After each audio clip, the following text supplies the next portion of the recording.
great students out there. This is JCL Tutorial.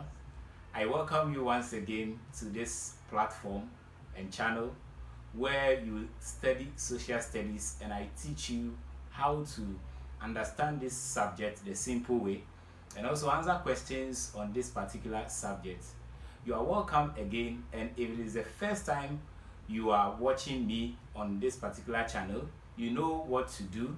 But if you don't, let me quickly educate you or let you know. Scroll down, there's a comment box, and then there is also a subscription button, and there is a bell attached to that subscription button. What you can do is that just subscribe, and if you do so, you can also share this video with other friends out there, and then also touch the bell so that anytime there is a new video or lesson I upload on this particular channel, you can have it instantly. You get a notification on your phone. Well, those who have been watching have actually been liking the videos, and I thank you for that. You've also been asking relevant questions, and we've been trying to deal with such questions on this particular platform. It is just for your own good and for our own good. My aim is to make you achieve the best or obtain the best scores in social studies in class, and at the same time come out there as responsible citizens as far as this subject is concerned, and then become a problem solver in your society. So we've been looking at a series of lessons under the topic I call, or we have in the GS levels, called Ghana My Country, or Our Country Ghana. So under this particular topic, we've been looking at the national symbols or the symbols of national unity. We moved from there, we looked at how we can foster national unity. Then we went further to look at the position of Ghana on the globe. Then we talked about the physical map and the political map of Ghana. Today we are also going to look at another map, but on a different angle, which is the vegetation map of Ghana. So we are looking at the vegetation of Ghana entirely. So we will get to the screen and look at some of these facts that you have to take note of. So get your pens and your pencils, your jotters ready, and let's keep the game or the lesson going. You're welcome to JCL Tutorials once again. Alright, so quickly, what are you supposed to learn or achieve by the end of this particular lesson? So by the end of the lesson, I'm expecting you to name or to be able to name the types of vegetation in Ghana. Okay, so we'll be looking at 6 major types, and then we'll see how they look like, and then what they are, and the crops that are grown in such vegetation zones or areas. Okay, then we'll look at the description of the vegetation types. Then we'll move on to look at the crops. So you should also be able to list at least 3 crops common in the vegetation zone. So if they ask you a question about any of the vegetation zones and you are being asked to list 4 or 3 crops that grow or thrive well in such vegetation, you should be able to do so. Alright, then what most social studies people forget: as a social studies student, you should be able to draw.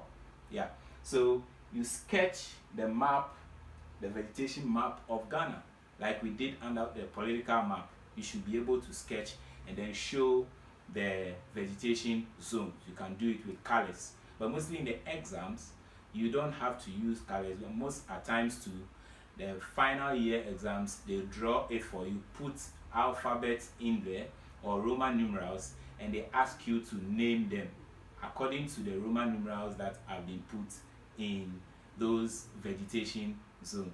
It looks quite easy, but if you get it from here, that question can be one of your best, and you may score not less than 18 or it's 20 miles. You can even score up. I know you can do that. So now we know our objectives, what we are to achieve by the end of this particular lesson. So let's move on and quickly look at the map. So I have the map here. So we will analyze it carefully and see. And I told you every good map, and I'm mapping our environment, I told you every good map must have a legend. So you see these writings here with some colors or some rectangles or colored rectangles. So they are here. These colors are all found in the map. So you know that when we talk about a key or legend, they show the symbols, the signs, or the color codes that are being used in the map. So you can be able to understand or analyze or identify whatever is located in or on the map. Alright, so then we have a scale somewhere down there. There's a scale here, but we will not focus on that too much. There's a direction. So the North Pole, so that is a compass point pointing to the north. The north is the most important. The moment you are able to plot the north, you can determine the other cardinal points. Okay, so now let's move on quickly and look at these colors, what they mean and what they stand for.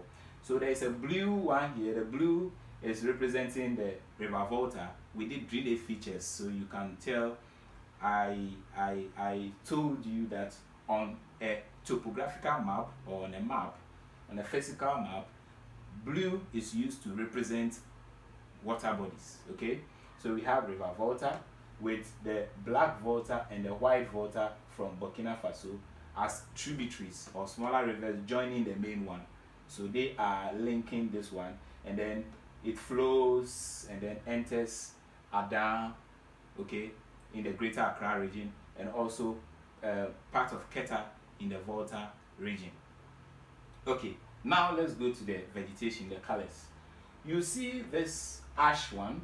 I'm not good at colors, but I can really try and look at these ones and identify. So I am looking or seeing ash here. Big one. We call this the Guinea Savanna vegetation. Guinea Savanna vegetation. You can see that it is bigger than the light green. So there is a light green and there is a deep green. Okay, so the light green also can be found in parts of the Oti region of Ghana and part of the Volta region of Ghana. Now, when you move to the northern parts, even though there is a very big ash painting or colored zone here, which is representing the Guinea Savanna, there is another one that has been colored as yellow, so or gold at the top, looking very small. That is the Sudan Savanna. So when you see a color change, that means that the vegetation there is different. Okay, it's different. All right. So when we talk about vegetation, largely we are referring to the total plant size or plant life of an area. Okay, and this may include trees, grasses, and even dry land.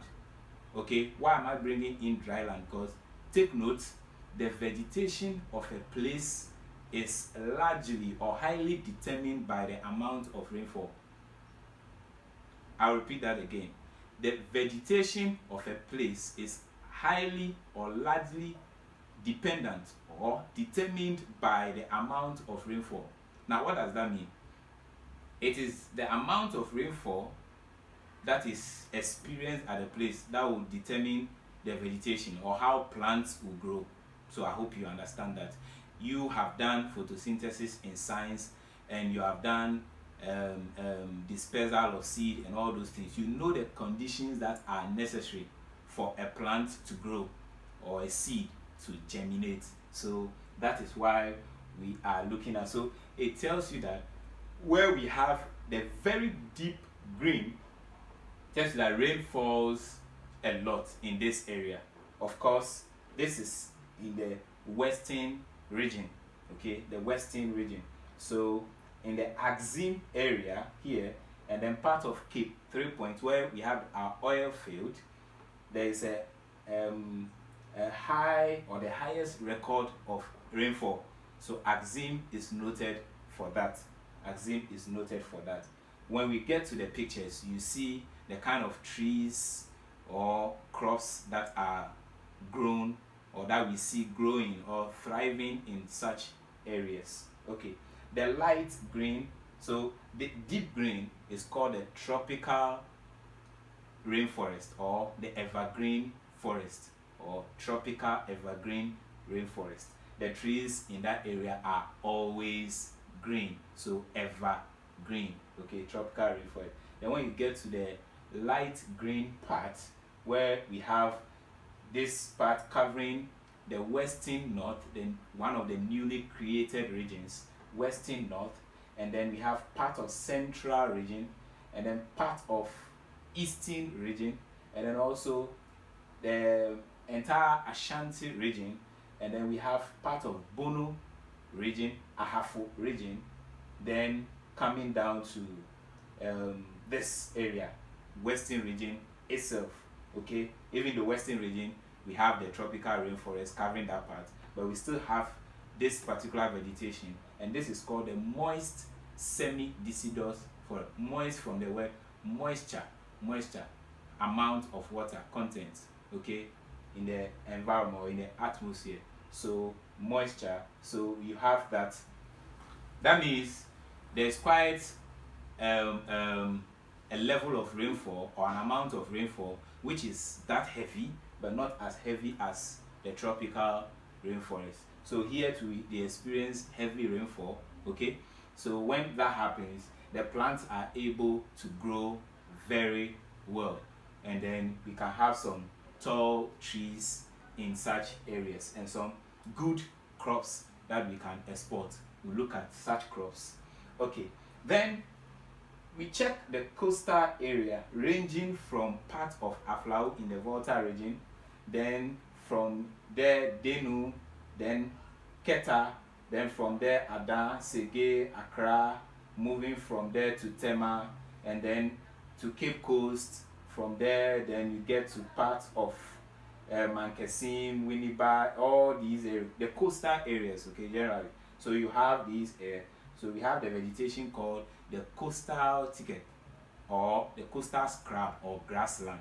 So there's an amount of grassland. We'll be seeing the picture very soon, the image or the photo for that, and then you see how it looks like, covering part of the coastal areas.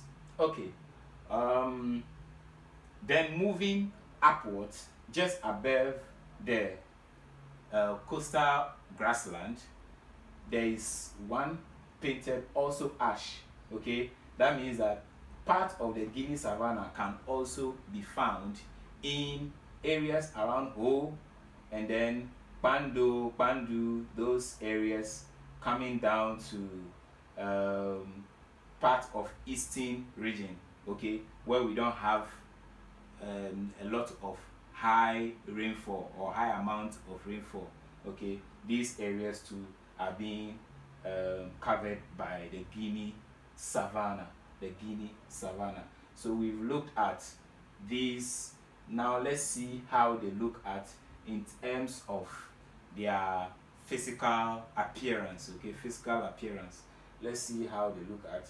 So we may come back to the map anyway to see the location again if we need that on the map. But the most important thing is that when you know the names, you should know where they are located on the map so that you can be able to sketch, okay, without looking into the book or even identify them without referring to any textbook.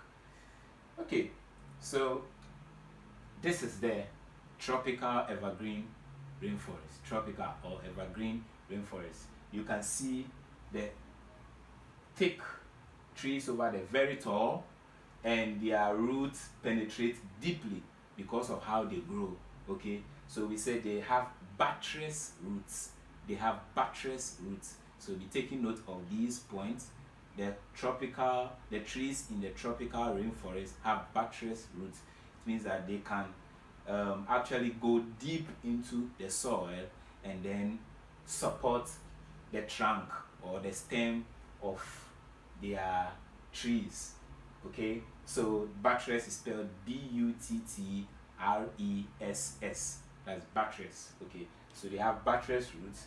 Then one thing we can also observe is that as they grow, they tend to create a shield, okay, and support other plants down there. So you see some smaller plants growing, and they look very, very fresh, and they are always green because the mother plants up there are supporting them, okay.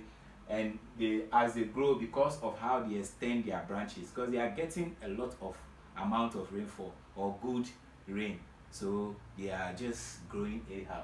So because of that, their branches get locked up with other trees and their branches, creating a shade, okay, down there. So when people enter these deep forests, they can even sit down, relax and rest, because the amount of sunlight will not reach or disturb their peace down there. So they can rest under these trees and then enjoy the shade.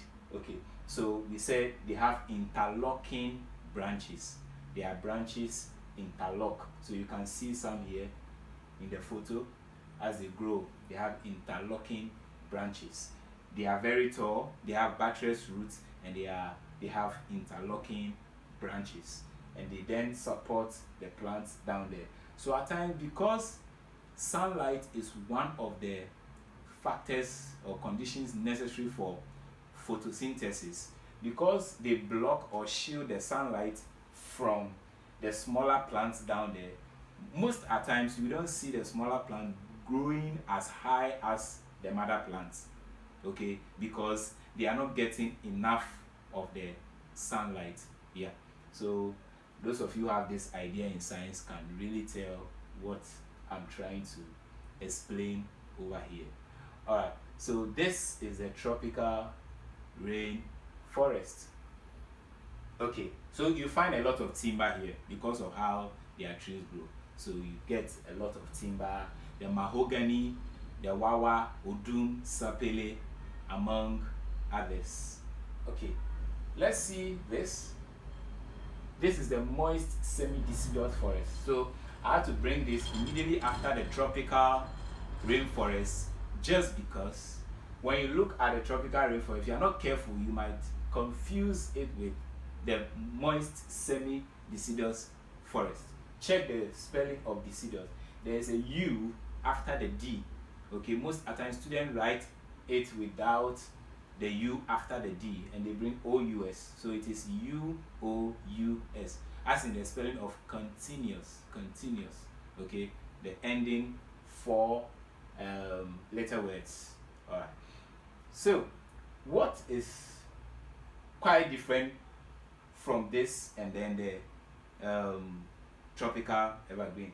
Here we have some huge trees here, but not as huge as what you find in the evergreen forest or the tropical rainforest.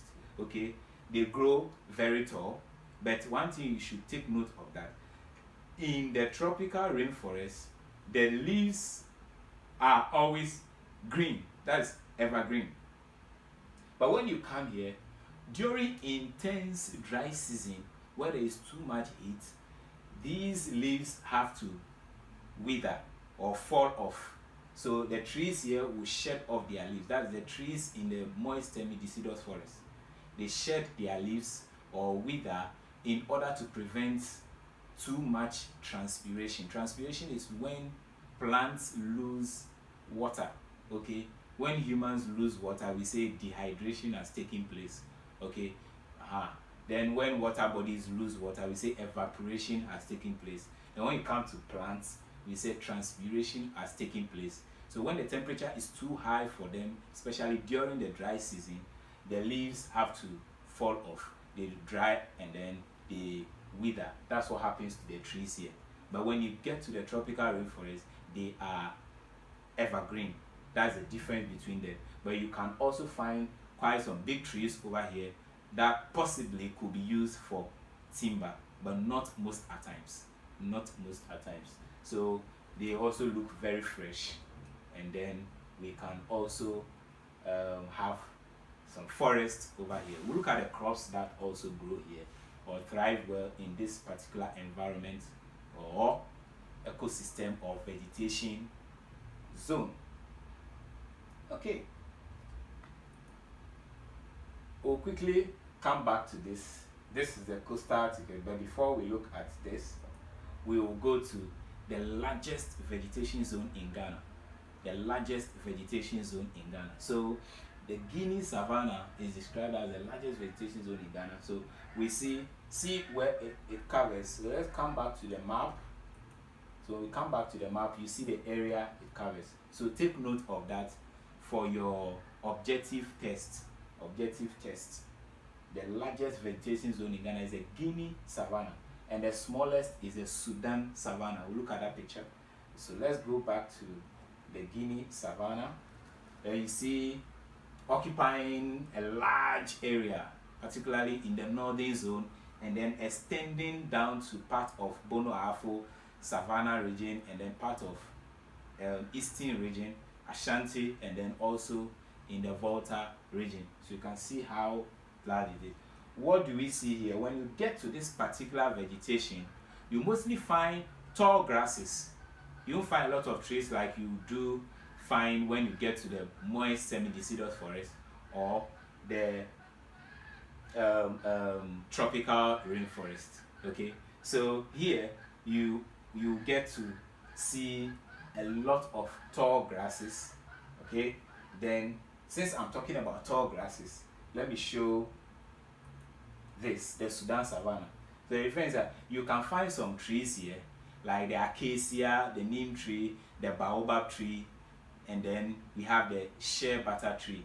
They are all here, both Guinea Savanna and Sudan Savanna. But the difference is that in the Sudan Savanna, they have short grasses. Okay, there are short grasses. So there are a lot of grasses there, but the grasses are short.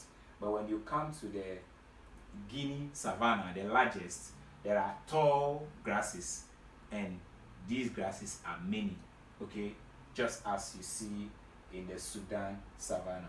So I think I succeeded in using one stone to kill two birds. So we have looked at the Guinea Savanna, which is the largest, and the Sudan Savanna, which is the smallest vegetation zone in Ghana. And we said the main difference is that they are all savanna. Okay. Now this word, people ask, can it be spelled with an H at the end? Yes, it is allowed. So mostly it is spelled without the H. But when you add the H, you will not be penalized for that. Okay. So the main difference is that here there are short grasses. There are few trees, scattered few trees. Okay.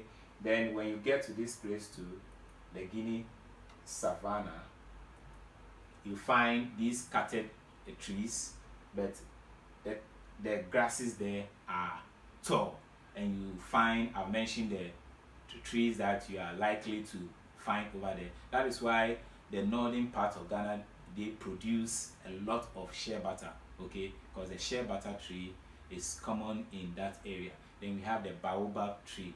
Those of you who have not seen the baobab tree, and these trees have thick barks, B-A-R-K. That's the cover on the stem of the tree. So on the stem of the tree, they are very thick because of the prolonged dry season over there. They engage in more of bush burning. Okay, so the fire actually burns these trees and then causes their barks, okay, to become what? Very thick.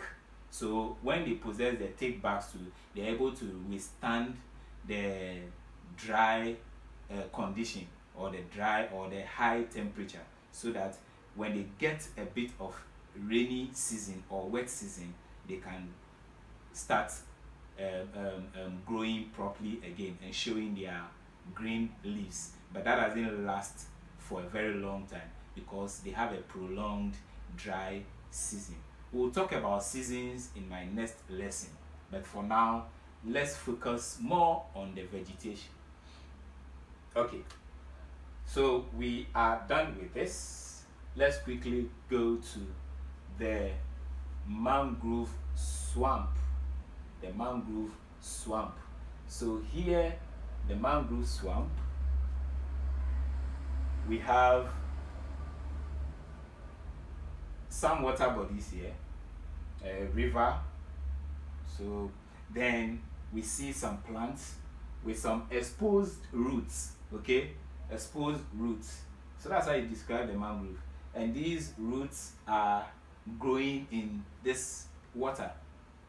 Yes, how interesting and so wonderful it is. So they can survive here easily. So you see how they grow, and very, very close, compact. I'm talking about the grasses. So you have these grasses growing in this water body. So you come to this area there are some crops that grow well here because they need the continuous flow of the water to keep producing their fruits or whatever food they have for mankind. All right, so this is the mangrove swamp or the Strand vegetation. So take note of this name. You may be asked another name for the mangrove vegetation, so you would have to take that correct answer. Please don't get it wrong. All right, let's quickly move to, if we've talked, so from the mangrove we go to the coastal thicket. They are kind of similar, but there is a, most at times you find these ones close to the oceans. At times too, certain lagoons can also flow under these mangrove grasses, these strand grasses, but they are short. But compared to the grasses here are taller, okay, than the grasses that are found in the mangrove swamp vegetation zone. So that's the key difference. They are close to the coastal areas or to the sea, okay, and mostly you have lagoons flowing under them, but their grasses are taller than the grasses you find in the mangrove swamp.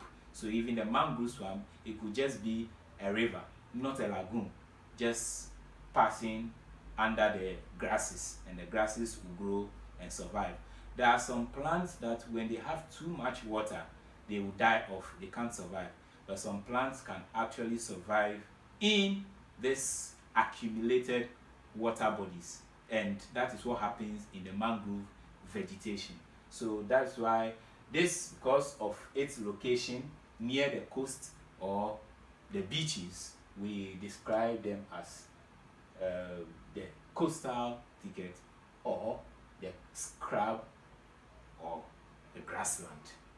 I hope you followed to this point.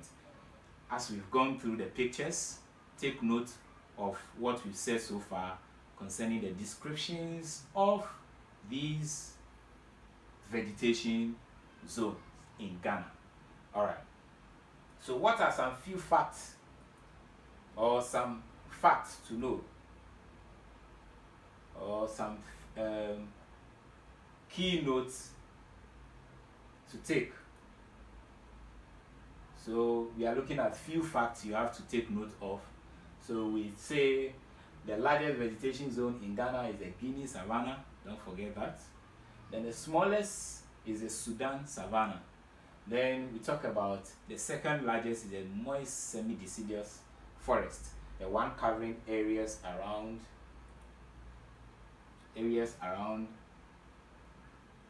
Shanti region, Bono region. Then this particular one, moist Semi-Deciduous, second largest, and even part of Oti and Volta region. Okay, so let's quickly come back to our top facts. Then we have the vegetation of a place is highly determined by the amount of rainfall. I've said that, and I'm sure you are clear with it, and I gave an explanation to that. Axim is a place in the western region, and its surrounding areas record the highest amount of rainfall in Ghana. Why? Because of the presence of the tropical rainforest, or the growth of the rainforest or the evergreen forest in that area. Okay, so what then should we also look at? The tropical rainforest is also known as the evergreen rainforest. That, I think, has been firmly established in your minds. Mangrove swamp vegetation can also be referred to as a strand. Okay, so the strand. So which type of vegetation? Which of these is another name of the mangrove vegetation. So these are facts you should know, with others that you can get elsewhere on the internet or you read from your textbooks, but the key ones I've given them to you. Let's quickly look at this particular chart I've prepared, or table, but when you are answering the questions in the exams, do not use tables. Do not use tables. So I've used this to sum up the notes for you. Then you can get the things in your mind quickly, so you will not struggle a lot. So we have here in this column, there is the vegetation types, and then this particular column is that we have the description. I've summed them up. Then here we have the crops that thrive well. So we look at the first one, the tropical rainforest. We have the heavy rainfall there, the presence of heavy rainfall in that area. We've talked about that. Then the leaves of the trees are always evergreen, or evergreen throughout the year. So they will not even hear that there is a dry season, because there's always a continuous rainfall. Trees have interlocking branches, and we say interlocking canopies or branches. Any of them that you use is acceptable. Trees are tall and straight. They are very tall. They grow into the sky, very, very tall, and they are very straight. That's why they are very recommended when it comes to the production of timber or lumber. Alright, mahogany and other timber trees are found over the Wawa, Sapele, Odum, and so on and so forth. The moist semi-deciduous. So the moist semi-deciduous forest, the trees are in layers. That's how they grow. So they grow in layers. They don't grow at once, because the amount of rainfall is not as huge as what we have in the tropical rainforest. Okay, so for that matter, they have to grow, and then when they get a higher amount of rainfall, then they begin to extend their growth. Then they will be growing in layers. So you have them becoming very thick, but not within a short time. Okay, not within a short time. It is gradual. Okay, so most trees are evergreen always. Most, not all, but here all the time they are evergreen. Here most. So use the adjectives and the words carefully. All right. The second largest vegetation zone. This is the second largest. Timber is also common in this area. Timber is common. The moist semi-deciduous forest. You know, semi means half. So it is, the place is moisturous. There is amount of water, high level of the, but it is just semi, not as 100%. So compared to this would be like 50% of the amount of rainfall that falls here. Okay, so that is why it is a semi-deciduous forest. Guinea Savanna, we've said a lot. There are tall grasses. The common livestock, cattle rearing, goats, sheep, and so on and so forth. Yeah, because of how conducive the area is. So these animals grow well over there. And that is why they are always taken to the grassland to go and graze. So livestock rearing is production is very common in this particular area, Guinea Savanna. Take note of that. When you come to the Sudan Savanna, the same thing happens. So there are cereals. Cereals are common over here. So the maize, millet, sorghum, the paddy rice, and so on and so forth, they are there. So those are the crops. Okay, so I think I didn't talk about the crops here.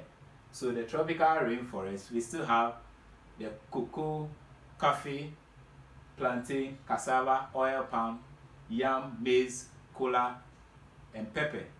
So pepper, etc. moist semi-deciduous, you are likely to find some of the crops here could appear here. Okay, so cassava, coffee, plantain, cocoyam, oil palm, yam, groundnut, pepper, etc. Okay, so let's quickly look at a Sudan Savanna. Sudan Savanna. So short grasses and few scattered trees. Okay, short grasses and few scattered trees. Low amount of rainfall. They also have the livestock rearing, just in common as what we see in the Guinea Savanna. Millets, sorghum, paddy rice, groundnut, maize, rice, crops that thrive well in this area, Sudan Savanna. Mangrove swamp. Mangrove swamp, the fifth one here. Mostly found around lagoons. We've indicated that. Few trees with plenty net-like roots. So you see here the picture clearly. So you have this. So the net-like roots are there. So that should be a key word you use to describe this. The trees are there with net-like roots. Okay. So then, because of how the place is, water is always on the surface. There's a lot of clay soil, because clay soil can retain water. So because of that, we find these mudfish, the crabs, and then other fishes trying to survive in that environment or in the water. So people go there to catch them. All right. So crabs, mudfish, and fishes are also common. The vegetation grows in salty water. So I told you about the lagoons. The lagoons is just a part of the sea that has been isolated or separated. So that is why the water there is salty. Okay. All right. Then, because of its nature, vegetables, tomatoes, and other things grow over there. Coconut can grow. Coconut needs a lot of water to thrive. So coconut grows there. Pepper, very key. Watermelon, you see them with the net-like thing crawling on the ground, and then they need more water to produce, because even the fruit watermelon contains a huge amount of water, a lot of water. So you can have even cucumber. Cucumber is also very loaded with about 95% of water. Yes, so these will do well in areas like this. Talking about mangrove swamp vegetation zone. Last but not the least, coastal together grassland or scrubs. So we have they are made up of scrub with grass in between. So the scrub with tall grasses, and then we have these hard trees. They look like canes. Then we have the grasses growing in between them. So common animals you are likely to find in these areas: antelope, grass cutter, the deer. So I won't be surprised why areas around Winneba, okay, so during the Futu festival, I learned there is this animal they have to catch and then use it to celebrate their festival. So that is why I'm not too surprised we have these animals common in such areas, because Winneba and those areas are also coastal areas, so they are closer to the sea. So they have this coastal grassland or scrubs, so they are able to get access to these animals. Short scrubs and grasses. So we've mentioned this over and over and over again. Crops. So the crops here: okra, pepper, tomato, cabbage, maize, rice, etc., etc. So rice can also grow in that. When you go to areas around Alavanyo, in the Volta region, when you are getting to Aflau or you are getting to Den, you find these places, you find these water bodies, a lagoon extending to that side, and you have a lot of people growing rice in such an environment or vegetation zone.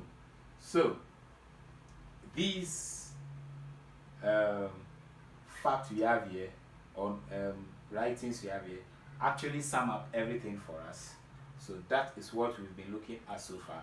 So I'm sure you've seen the types of vegetation that are very common in Ghana. We've looked at 6 of them. Then we've also talked about their location, where they are on the map. Then we've seen where they can be found on the map. Then we've also seen their photos, how they look like in terms of physical appearance. Then we went ahead to look at few facts. Then we took a summary of it, having the vegetation zone, the description, and then the crops that thrive well in such areas. I believe this lesson has actually opened your mind to know that Ghana is a very rich environment when it comes to the growth of crops. Okay, so the production of crops and even livestock. That is why our economy is even described as an agrarian economy. So I learned that even there are, before we had the 16 regions, when we were having 10 regions, out of the 10, about 6 regions in Ghana can even produce coffee or grow coffee. You see, so when you get to areas in Bono, where you have Sunyani, the place that is described to be the food basket of the entire nation or country, so you can tell that we shouldn't even suffer getting food at all. So production of crops and other things is actually favorable, because at least we can experience an amount of rainfall and then grow more crops, feed our people, and then export them to other countries, so we can earn a lot of foreign exchange. So this is Ghana, my country, and your country. So you have learned a lot today. Don't if you have an idea of venturing into agriculture, when you grow and you have your money, you have your business, even when you are doing a white collar job, try and set up these businesses where you can promote the locally produced goods, the rice that we have, the coffee, even the baobab, because parts of the country where I come from, they use the baobab for ice cream, and it tastes so nice. Yes, so there are a lot of things we can get from these products. So we have to know what our country have, and then we know how we can preserve them for the future generation, and how we can also utilize them in present times to produce and make this country a better, and put it on the map as one of the most productive, one of the countries with the best economy, and so on and so forth. All the good things we have to know about Ghana, our country. My dear students, I'm sure you have followed closely and you have taken a lot of notes. This is what I've prepared for you this moment, and what time will allow us to discuss. I'll be coming your way with another interesting where we'll be talking about the seasons. Watch out for that lesson and keep watching GSL tutorials. Like I always say, be good students out there. Keep revising, refresh your minds, keep revising, do more research and assignments, and be good boys and girls. Thank you for watching once again. See you another time.